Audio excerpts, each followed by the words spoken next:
Assalamualaikum warahmatullahi wabarakatuh. Kembali lagi dengan saya Ria Rizky Amalia. Oke, video kali ini aku bakalan menjawab beberapa pertanyaan mengenai marketplace Facebook yang banyak banget masuk di komen-komen video, bahkan DM aku di Instagram. Nah, di sini tuh beberapa pertanyaan-pertanyaan yang mungkin sebenarnya sudah ada jawabannya di dalam video, tapi karena mungkin beberapa teman-teman yang belum sempat memahami atau belum sempat nonton video-video aku sebelumnya, nah di sini aku bakalan jawab supaya terjawab penasaran kalian, karena memang agak banyak banget ya yang bertanya, apalagi sekitaran tentang marketplace penjualan, terus promosi jualan yang berbayar, terus kenapa sih susah banget untuk berjualan di marketplace untuk saat ini. Nah, di sini aku bakalan jawab, mungkin bisa membantu buat teman-teman yang saat ini sedang fokus di penjualan di marketplace Facebook. Oke, jadi pertanyaan pertama yang banyak banget masuk yaitu, Kak, kenapa untuk saat ini promosi jualan itu sudah tidak muncul lagi di marketplace atau tidak muncul lagi buttonnya gitu kan, tombol promosikan jualan. Kenapa sih nggak muncul lagi? Nah, di sini tuh sebenarnya aku juga bingung ya, karena di bagian Facebook aku masih ada gitu kan, masih ada button promosikan jualan. Cuman memang aku nggak pernah gunakan itu karena nggak pernah menggunakan penjualan aku dengan melalui promosi seperti itu. Jadi kayak masih istilahnya kayak belum berbayar gitu. Saya belum menggunakan berbayar. Nah, di sini aku mau jawab pertanyaan kalian. Coba kalian masuk di profil marketplace Facebook kalian akan diarahin kan, sudah pastinya akan diarahin bagian penawaran kalian. Kalau misalnya Facebook aku itu biasanya sudah langsung muncul bagian promosikan jualan. Tapi kalau memang belum, coba kalian klik bagian penawaran aktif kalian di marketplace. Nah, kemudian kalian lihat titik kanan 3 sebelah kanan itu bagian opsi. Kalian biasanya bisa lihat di situ bagian promosikan jualan. Nah, biasanya kalau untuk marketplace aku tuh seperti itu tampilannya. Kemungkinannya teman-teman kalau bisa memang muncul seperti itu, kalian bisa perbaharui dulu Facebook kalian, karena beberapa pertanyaan juga yang muncul seperti, Kak, Facebook apa sih yang digunakan, Facebook apa sih yang kakak pakai untuk berjualan di marketplace. Nah, aku juga bingung, ini marketplace yang aku gunakan itu Facebooknya kayak Facebook biasa aja, Facebook yang aku download di Play Store, yang pastinya bukan Facebook Lite ya, karena kalau untuk Facebook Lite agak susah untuk mengolah marketplace seperti itu. Kemungkinan juga bagian marketplace itu tidak sama dengan marketplace saya. Jadi kalau bisa gunakan marketplace yang pada umumnya, yang mungkin ukurannya sih agak besar juga sih, tapi kalau menurut aku itu lebih bagus, itu yang aku gunakan. Tapi untuk saat ini memang aku menggunakan 2 akun karena aku cloningin aplikasi marketplace. Jadi kayak mungkin kalau kalian menggunakan Android itu sudah pasti kalian bisa cloningin juga supaya nggak ribet lagi kan keluar masuk akun. Tapi yang kalian harus tahu, bagian aplikasi Messenger itu nggak bisa dicloningin kalau di HP aku. Aku nggak tahu sih kalau di HP kalian bisa apa tidak dicloningin bagian aplikasi Messenger. Nah, pertanyaan yang ketiga tentang sistem pembayaran di marketplace Facebook. Nah, ini tuh sebenarnya saya sudah bahas di video-video sebelumnya tentang Facebook juga, tentang marketplace. Tapi karena berhubung di sini, aku mau jawab juga pertanyaan ini. Kak, bagaimana sistem pembayaran yang ada di marketplace Facebook?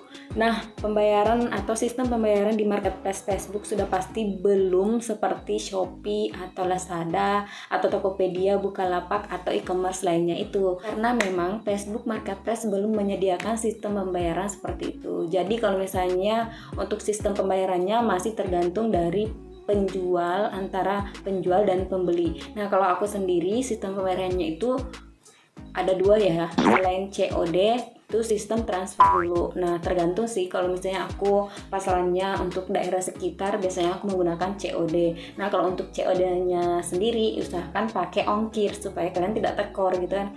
Kalau misalnya memang berat untuk memberikan ongkir, kalian bisa include ke bagian harga jual. Jadi kalau misalnya produk kalian harganya 70.000, kalau misalnya ongkir daerah sekitaran itu 20.000, kalian naikin harganya aja 90.000 plus bebas ongkir. Jadi seperti itu sistemnya. Karena banyak banget, Kak, agak berat kalau misalnya aku tambah ongkir lagi. Jadi saran aku, kalau misalnya harga produk awal kalian 70.000, terus kalian mau tambahin ongkir 20.000, kan biasanya agak berat kedengarannya, tapi sebenarnya sama aja. Nah, saran aku kalian include aja ongkir dengan harga produk mereka atau harga produk kalian itu. Nah, kalau 70.000 tambahin ongkir, jadi kalian pasang harga di postingan kalian itu 90.000 plus bebas ongkir atau free ongkir. Jadi kayak kedengarannya itu gratis. Kan kalau orang dengarnya gratis udah pasti wah gratis ongkir, padahal sebenarnya sama aja. Nah, semoga membantu untuk sistem pembayaran, karena sistem pembayaran di marketplace Facebook belum ada sama sekali. Jadi kalau misalnya kalian mau COD, kalau kalian mau transfer, kalau untuk sudah luar kota, kalian promosikan di kota lain, sudah pasti harus transfer. Karena biasanya orang kalau di Facebook mereka masih belum percaya karena belum ada kayak resi transaksinya itu sudah di mana, produk kalian sudah di mana, pengirimannya gitu kan, transaksi pengirimannya belum ada. Jadi usahakan kalau memang dia bisa COD, kalau bisa transfer, tergantung dari kesepakatan antara kalian sama pembelinya. Nah, pertanyaan selanjutnya yaitu, Kak, dalam satu hari kakak biasanya posting produk itu berapa kali? Nah, pertanyaan ini tuh banyak juga ya. Jadi untuk saya pribadi, saya tidak menentu dalam satu hari itu saya memposting produk. Kenapa? Karena saya lihat bagaimana insight dari perkembangan produk saya yang saya posting. Jadi kalau misalnya memang masih rame, masih banyak yang inbox, masih banyak yang tanya-tanya, kenapa harus kita hapus kemudian posting lagi gitu kan? Yang pasti yang kalian harus ingat bahwa dalam satu hari kalian jangan memposting produk yang sama, karena biasanya peninjauannya agak cukup lama. Itu saran aku sih ya, ini pengalaman yang aku kasih ke kalian, semoga bisa membantu juga. Nah, usahakan dalam satu hari itu maksimal 5 kali posting produk supaya marketplace-nya itu tidak pusing untuk meninjau produk kalian gitu.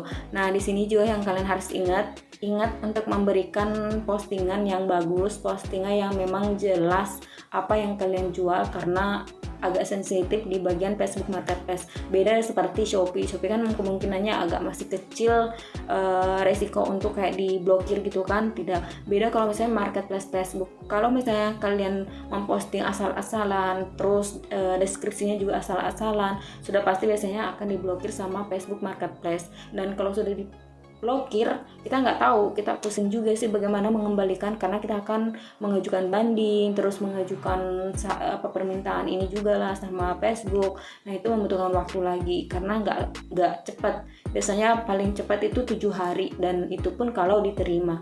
Jadi saran aku, pada saat kalian memposting itu, usahakan perhatikan produk kalian, dan usahakan dalam satu hari itu memposting maksimal 5 kali dalam produk yang berbeda-beda. Jadi kan sudah ada tuh ya produk berbeda-beda, itu sudah kita bisa posting juga di marketplace yang baru ini. Jadi itu tadi ya, saya nggak menentu dalam satu hari itu posting atau tidak, berapa kali atau tidaknya, tergantung bagaimana perkembangan penawaran saya yang saya posting sebelumnya. Kalau memang masih rame, masih banyak yang tanya, saya nggak pernah posting lagi, tapi biarkan, biasanya bahkan sampai berhari-hari. Kalaupun memangnya belum posting lagi, biasanya aku perbaharui, kan bisa ya diperbaharui produk yang sudah dalam jangka waktu 7 hari. Kalian bisa klik lagi tuh penawaran kalian, kemudian kalian perbaharui, itu akan aktif kembali, dan biasanya akan muncul lagi orang-orang yang bertanya apakah ini masih ada, atau apa barang ini masih ada. Jadi pertahankan saja di situ, kalian perhatikan bagian insight perkembangan penawaran produk kalian.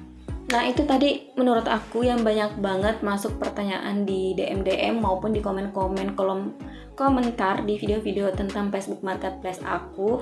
Nah, kemungkinannya bisa menjawab pertanyaan-pertanyaan teman-teman. Jika memang masih belum paham atau belum mengerti, masih ada yang ingin ditanyakan, kalian bisa komen lagi di bawah sini. Kalian bisa juga DM aku di Instagram, silahkan follow Instagram aku. Jadi kalian bisa DM juga di situ, supaya kalau misalnya kalian mau tanya, biasanya kan aku minta gambarnya seperti apa, coba kirim gambarnya, apalagi tentang terblokir. Kan kalau kayak disampaikan biasanya aku kurang ini ya, kayak apa sih yang dia maksud gitu. Jadi kalau ini biasanya aku minta coba screenshot bagian yang memang belum dimengerti. Kalau di DM kan bisa kirim gambar.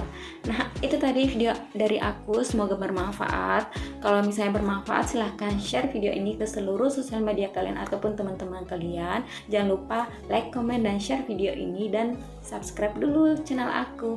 Bye bye. Assalamualaikum warahmatullahi wabarakatuh.